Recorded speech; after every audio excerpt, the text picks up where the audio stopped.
algae. Rhodophyta, they include red algae, and Chlorophyta, they include green algae. So this is a simple classification of what? Algae. In the field of what? Phycology, that is Euglenophyta, commonly known as euglenoids. Pyrophyta, commonly known as dinoflagellates. Basilurophyta, that is golden brown algae, that is diatoms. Pyrophyta, brown algae. Rhodophyta, that is red algae, and Chlorophyta, that is green algae. So we will talk about these division one by one. That what are its characteristic, what is its habitat, what types of pigments they are present, because the main base of their classification is the type of pigments in them.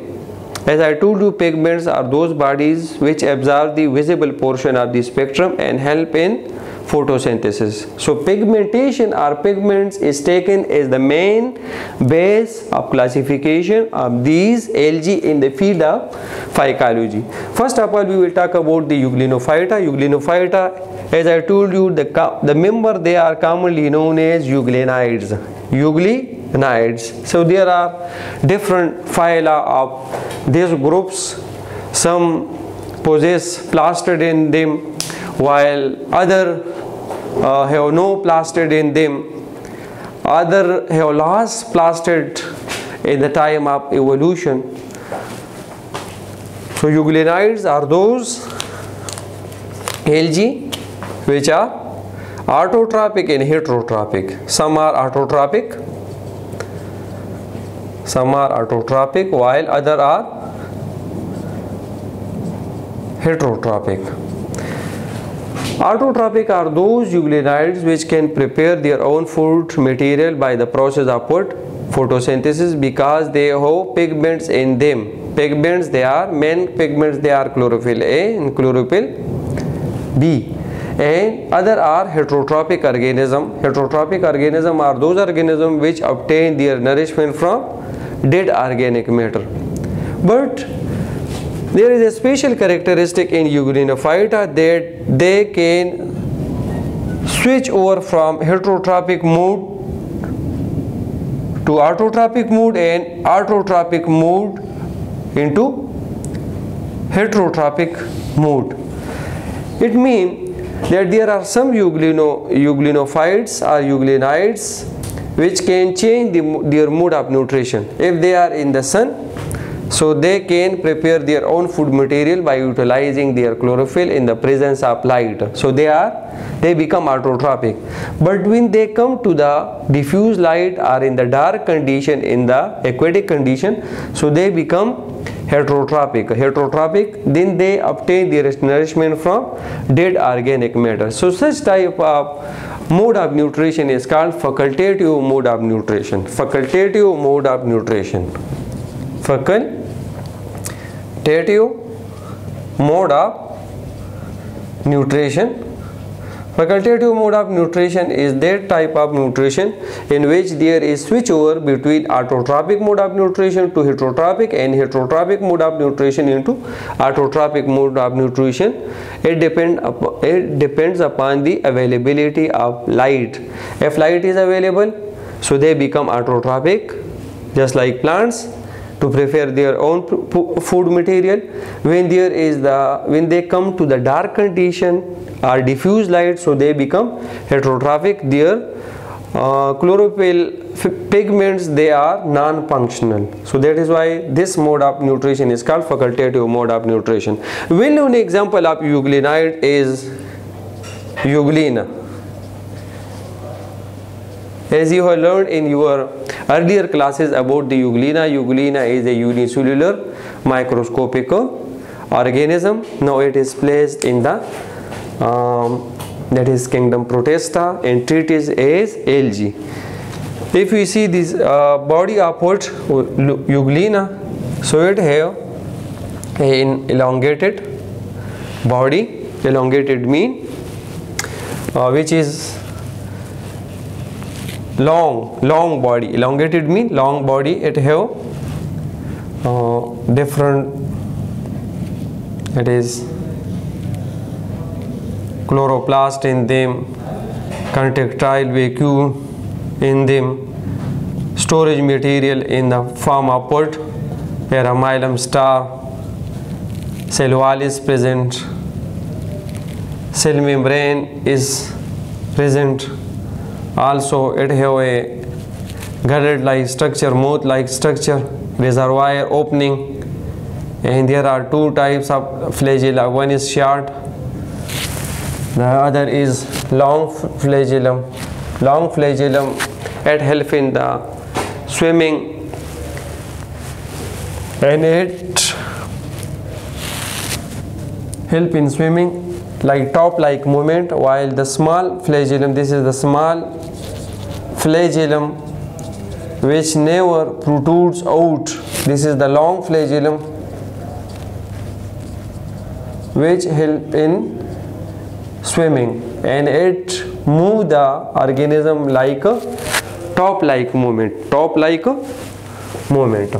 This is the cell wall, this is the cell membrane, and beneath the cell membrane there is what? A flexible covering. This flexible covering is called pellicle. Pellicle is a flexible elastic covering made up of what? Protein. It is consist of protein. What is the function of this pellicle?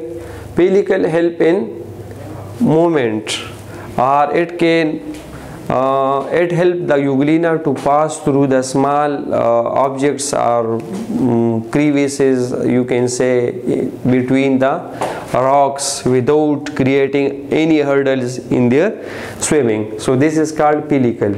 Pellicle will it lie beneath the cell membrane, and it is a flexible elastic covering made up of protein which give elasticity, flexibility to the euglena while swimming, and it also pass through different objects or crevices or rocks without any hurdle. Also it contain contractile vacuole in them. Contractile vacuoles in them. Contractile vacuoles, they are concerned with the removal of waste material from the body. This is the chloroplast in them which help in photosynthesis. This is the cytoplasm. These are known as reserve food material in the form of what? Paramylum stars. Paramylum stars, they are the reserve food material of what? Euglena. So this is all about the Euglenophyta. Euglenophyta, the member are commonly known as euglenids. Euglenids have different classes. Some are autotrophic, some are heterotrophic. Autotrophic are those which can synthesize their own food material for them in the presence of light, while other are heterotrophic. Heterotrophic are those which possess plastid, but when they come to the dark condition, so their chloroplast is non-functional for the time being, and then they obtain their nourishment from dead organic matter. Such type of mode of nutrition is called facultative mode of nutrition, which is interchangeable, autotrophic into heterotrophic and a heterotrophic mode into autotrophic. Well-known example of euglenid is euglena. Euglena is a unicellular microscopic organism living in aquatic condition, both in fresh water and marine water. It have elongated body covered by cell wall, and this cell wall is cellulosic. Under the cell wall there is cell membrane, and beneath the cell membrane there is a pellicle, which is a flexible elastic covering made up of protein which help in swimming and passes through and avoid hurdles. Also euglena is a motile organism. It show motility. How it show motility with the help of what? These flagellum. One is the small, which never protrudes. Protrudes mean never comes out, and the other is long flagellum, which help in the swimming, and with the help of this flagellum, Euglena move like a top like move. Top mean led to. Inside in the Euglena cell, cytoplasm is present, and in cytoplasm contractile vacuoles they are present, chloroplasts they are present, which by which it can prepare their own food material. Paramylum starch is present, by which glucose is converted into starch, and starch is stored in the form of what? Paramylum starch. So paramylum starch is the storage product of Euglenophyta. Contractile vacuoles, they store the waste material which is produced as a result of metabolic activities, and then they are removed from the body with the help of what? Contractile vacuole. So this is all about the Euglenophyta.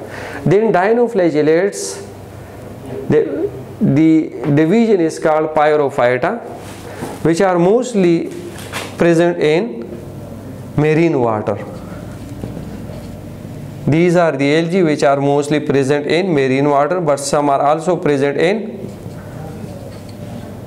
fresh water. They are motile organism. Motile means they show motility. They can swim in water. So definitely there will be flagella in them. There will be flagella in them. Their body, they are covered with a hard covering. Their body, they are covered by a hard covering, and this hard covering is consist of what?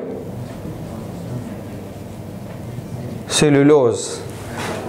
One of the contrasting feature or the important feature of these algae, that is dinoflagellate, is that their bodies, they are covered by a hard covering, and this hard covering is consist of cellulose. Also they are provided with flagella. Two type of flagella is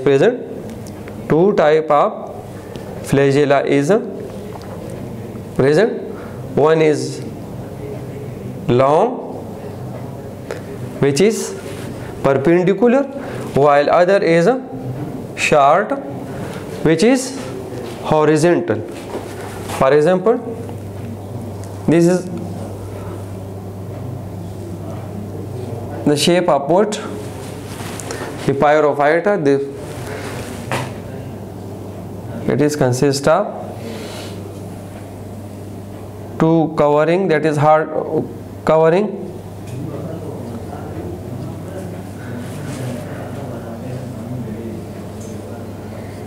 Pyrophyta, they are provided with hard covering, and these hard covering, they are consist of what?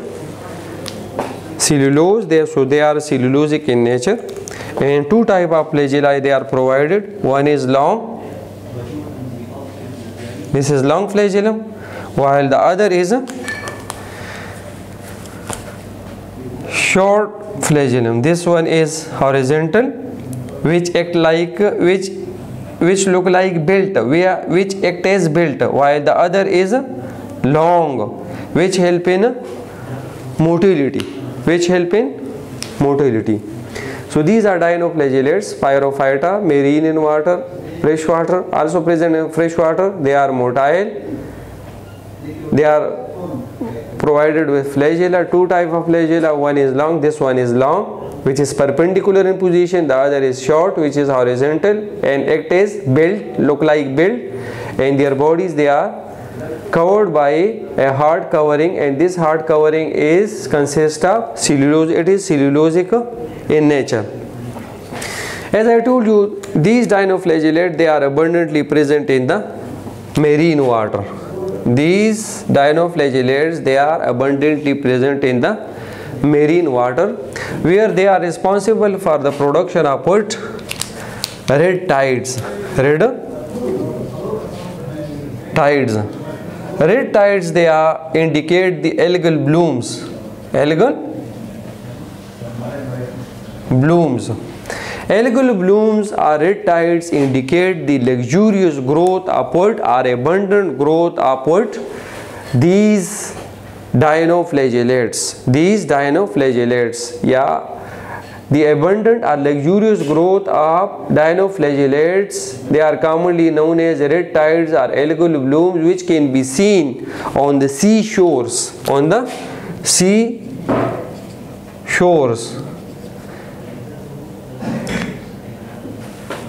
But there is a negative aspect of these red tides or algal blooms which can be seen on the seashores, because they produce toxic compounds. These red tides, algal blooms which can be seen on the seashores, they contain toxic chemicals or compounds which block the gills of fishes. That is why it causes suffocation. In fishes, and because of this suffocation, it causes the death of millions of fishes every year. So these red tides are algal blooms which can be seen on the seashores. They contain toxic chemicals which is produced from the body of these dinoflagellates, which block the gills of fishes, and because of the blocking of the gills of the fishes, it causes suffocation, and because of suffocation, it causes the death of millions of fishes every year. So this is the harmful aspects of these dinoflagellates in the form of red tides. Another phenomena which is very important, which is called bioluminescence.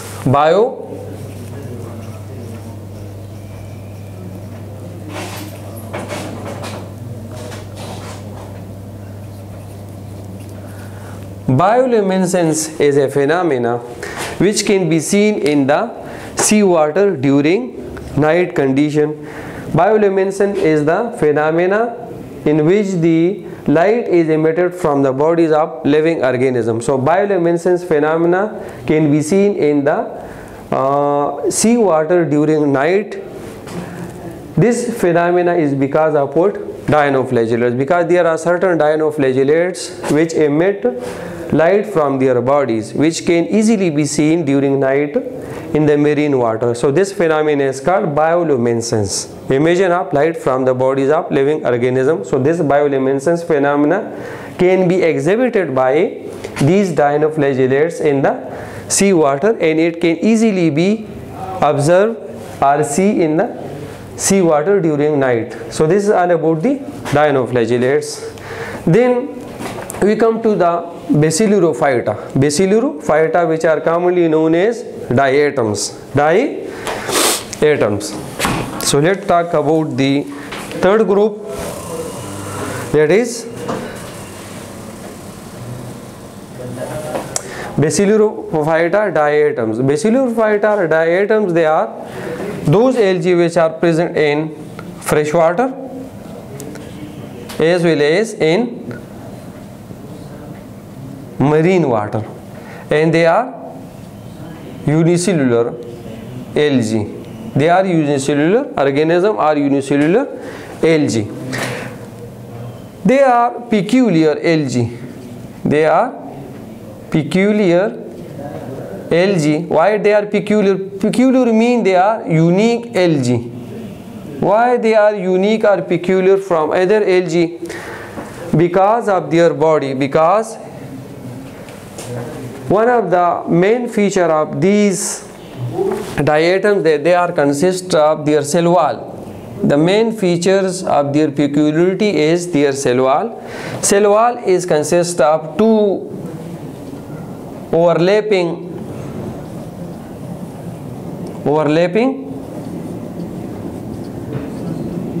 pieces which can fit in each other, just like the lid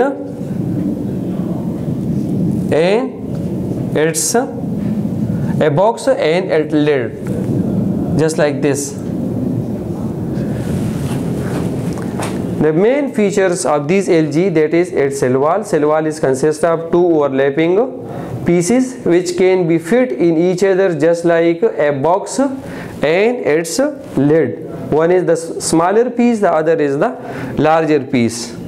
They fit in each other just like a lid and box fit in each other.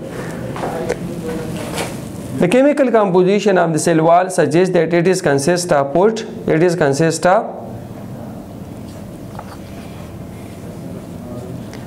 cellulose. It is consist of cellulose, and also it is deposited with silica. So cellulose and silica is present on their cell wall. That is why it gives a tough appearance to these Algae. And it can be seen when there is the availability of sunlight, so they produce a shiny feature, or they can be seen during the sunlight in the form of what? In the form of jewels. So that is why they are commonly known as jewels of nature. Jewels of nature. So this is all about diatoms. Diatoms, they are those Algae which are present in fresh water as well as in the marine water. They are unicellular, consist of single cell. They are peculiar or unique from other Algae because of their cell wall. Cell wall is consist of two overlapping pieces or two overlapping holes which can fit in each other just like a lid and box, and their cell wall is consist of cellulose, and also it is deposited with silica, and because of silica they produce a shine. It gives a shiny appearance to the surface or the cell wall of these Algae. That is why they are called jewels of nature. Another important features of these diatoms, that when their body die, so they deposited at the bottom of earth. So dead deposition of these diatoms, they are called diatomaceous earth. Diatomaceous earth. Diatomaceous earth is a